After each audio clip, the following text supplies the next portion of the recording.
इस्लाम और मुसलमानों के दुश्मनों ने इस्लाम की मुक़द्दस इस्तिलाहात मसलन जिहाद के लफ्ज़ को एक गाली, फसाद और वायलेंस का हमनाम बना दिया है।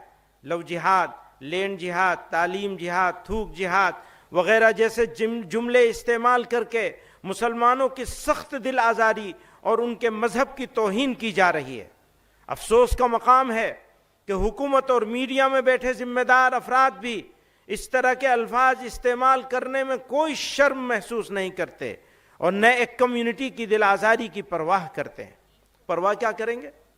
ये तो उस कम्युनिटी की दुश्मनी में करते हैं। यह तो पुराने दौर से चला आ रहा है कि कहीं भी दहशतगर्दाना अमल पेश आ जाए तो उसको जिहाद का नाम देकर इस्लाम और मुसलमानों पे ताने, तोहमतें और नाहक इल्ज़ाम आयद किए जाते हैं। इसलिए जब जब जुल्म होगा तब तब जिहाद होगा।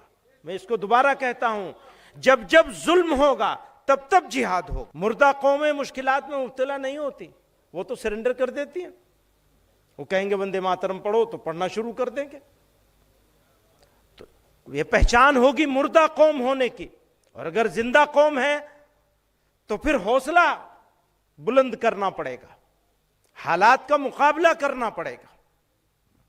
मुर्दा कौमें मुश्किलात में मुब्तला नहीं होती, लेकिन याद रखिए जिंदा कौमें ही आजमाई जाती। देखिए, मैं हमेशा से कहता आया हूं और मैं फिर कह रहा हूं कि मौलाना मदनी जैसे लोग ये बीमार कौम के बीमार मानसिकता के लोग हैं। इनकी मानसिकता ही आतंक की मानसिकता है। ये जिस मदरसे के मौलाना है वहां से हमेशा आतंकी पैदा हुए हैं और हमेशा से वहां से आतंकवाद चलता है। वहां हमेशा जांच होती रही है, हमेशा से वहां देश की एजेंसियों ने जांच की है, हमेशा से वहां आतंकवाद का पर्दाफाश होता रहा है। इसी तरीके से ये मौलाना बीमार ये बेसिकली लोगों को बरगलाने का काम कर रहे हैं। और मैंने अभी भी कहा है कि ये देखिए एक दिन वो स्थिति आने वाली है कि वंदे मातरम बोलने वालों को बीमार बताते हैं, देश के संविधान को नहीं मानते। अरे संविधान की जब बात आती है तो आप 4 बीवी की बात करने लगते हो। किस संविधान में लिखा है कि आप 4 बीवी रखते हो?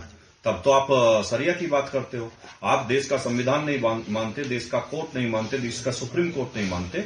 आपको मानना पड़ेगा, नहीं तो देश के लोग आपके पीछे इस तरीके से पड़े हैं कि आपको यहां से दौड़ा दौड़ा के मारेंगे और पाकिस्तान के लाहौर तक छोड़काएंगे, उससे नीचे नहीं छोड़ेंगे। देखिए, जिहाद प्योरली आतंकवाद है, चाहे वो लव जिहाद हो, चाहे बोट जिहाद हो, चाहे वो लैंड जिहाद हो, चाहे जितनी तरीके के ये जिहाद है, ये आतंकी इसी तरीके के जिहाद चलाते हैं और ये आतंकी के समर्थक लोग हैं।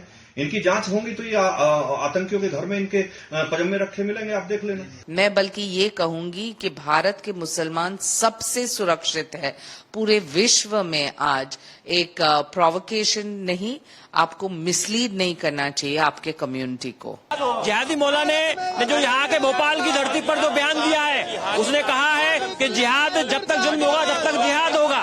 इसलिए उस जैसे अपराधी को जेल में डाला जाए, मध्य प्रदेश सरकार उसके खिलाफ कार्रवाई करे। वो देश के युवाओं को बरगला रहा है, देश में गृह युद्ध की तैयारी कर रहा है।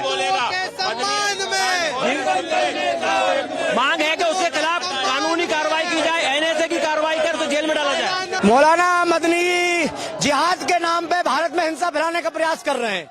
वो सरिया कानून लगाने की मांग कर रहे हैं, वो एसआईआर का विरोध कर रहे हैं, सुप्रीम कोर्ट का विरोध कर रहे हैं, कुल मिलाकर संविधान का विरोध करके सरिया कानून लागू करना चाह रहे हैं। वो कह रहे हैं कि वंदे मातरम बुज़दिल कौम बोलती है, क्या पूरे भारतवासी बुज़दिल हैं? इस तरीके उसने भारत में हिंसा फैलाने का, आग फैलाने का और राष्ट्रद्रोह करने का काम किया है। अलीगढ़ के थाना बन्ना देवी में तहरीर दी है और हमने 48 घंटे के अंदर जो भी सुसंगत धारा है उनमें मुकदमा पंजीकृत कराने की मांग की है। यदि ये नहीं होगा तो सभी करनी सैनिक अलीगढ़ के जितने भी करनी सैनिक हैं, यहाँ युवा हो या मेन बॉडी में हो, सब लोग अपना उग्र प्रदर्शन करने के बाध्य हैं और हम लोग करेंगे। जी बिल्कुल, हमने उसके पोस्टर जलाकर ये गुस्सा जाहिर किया है कि हम उसके खिलाफ कितने नाराज हैं। होता रहेगा, जिहाद को उन्होंने पाक कहा है।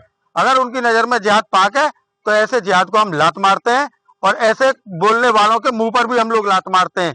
और हमारा सीधे सीधे तौर पर यह ऐलान है कि मौलाना मदनी अगर भारत में रहना है तो वंदे मातरम कहना होगा, नहीं तो भारत छोड़कर चले जाओ।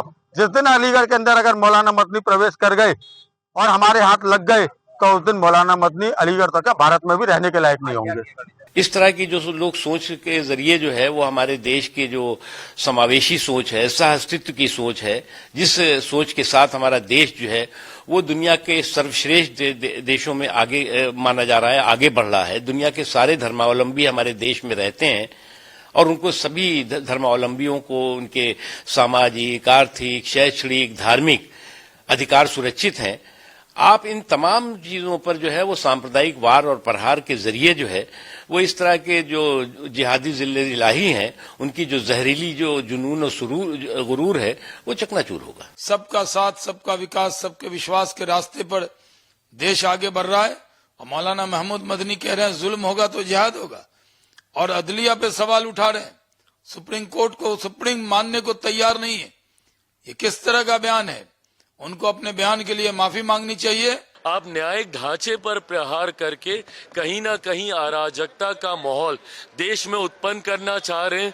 तुष्टीकरण की राजनीति से आप भेदभाव की भावना को भड़काने का प्रयास कर रहे हैं, ये गलत है। दोस्तों के हाथ में तोता लग गया, उसकी गर्दन मरोड़ रहे हैं। ठीक है भैया, खुश हो जाओ, इसमें खुश हो जाओ, क्या करेंगे।